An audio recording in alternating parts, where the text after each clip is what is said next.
Arvind sir, मैं आपसे जानना चाहूंगा, ये जो नया स्ट्रेन है ये बहुत यूथ को टारगेट कर रहा है, बच्चों को टारगेट कर रहा है। अब मुझे जो समझने वाली बात ये है, क्या ये समझा जाए कि ये इन्फेक्शियस ज्यादा है और लीथल ज्यादा नहीं है, या ये समझा जाए कि ये नया स्ट्रेन उसका डाइल्यूटेड फॉर्म है? क्या समझा जाए sir? What should we make out of it? और क्या ये समझा जाए कि ये नया स्ट्रेन सिर्फ हम विदेशों से इंपोर्ट कर रहे हैं, ये कम्युनिटी स्प्रेड पर नहीं होगा? ये 3 सवाल हैं सर मेरे सामने।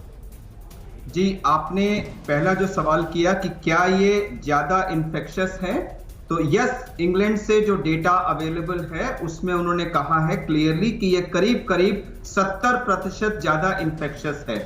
नंबर 2, क्या ये ज्यादा लीथल है? इसका अभी तक कोई एविडेंस नहीं है। डेथ्स ज्यादा हो रही हैं क्योंकि नंबर्स ज्यादा हैं इसलिए, बट केस फैटेलिटी रेशियो कोई हायर हो इस स्ट्रेन में, ऐसी अभी तक एविडेंस नहीं है।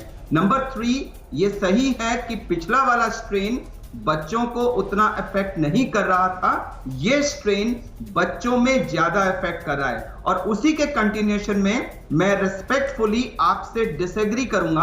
आपने अभी कहा था कि स्कूल्स को मैं ये नहीं कहता कि बंद कर दो, लेकिन मैं सावधानी जरूर बरतना। मैं एज ए डॉक्टर ये कहूंगा कि वो सारे राज्य जिन्होंने स्कूल्स खोल दिए हैं, मेरी एज ए डॉक्टर उनसे विनती होगी कि स्कूल्स को इमीडिएटली बंद कर दीजिए। देखिए, सबसे जरूरी sir, I respect your opinion, I respect your opinion sir, please go ahead. मैंने कहा सबसे जरूरी चीज है बीमार ना पड़ना और जिंदा रहना। स्कूल में अगर 3 महीने हम नहीं पढ़ेंगे तो हमारी जिंदगी नहीं खत्म हो जाएगी। लेकिन जैसा आपने बताया, बहुत ही अच्छे विजुअल्स आपने दिखाए हैं कि इंग्लैंड में केस बढ़ने का प्राइमरी सोर्स उनके प्राइमरी स्कूल्स हैं।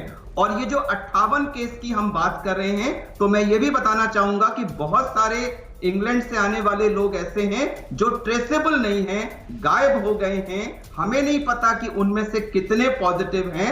और जैसा कि पहले हुआ था कि हमने समय रहते सचेत करके लॉकडाउन कर दिया था, तो शुरू में हमारे यहां वो हालत नहीं हुई जैसे कि यूरोप में हुई थी। तो मैं फिर से अपील करूंगा एज ए डॉक्टर कि मास्क पहनना, डिस्टेंस बनाना, हैंड हाइजीन रखना, और सबसे जरूरी है बहुत सारे लोग एक बंद जगह पे इकट्ठे ना हो, क्योंकि उसी से सबसे ज्यादा संक्रमण होता है। लेकिन मेरे पास एक खबर आ रही है।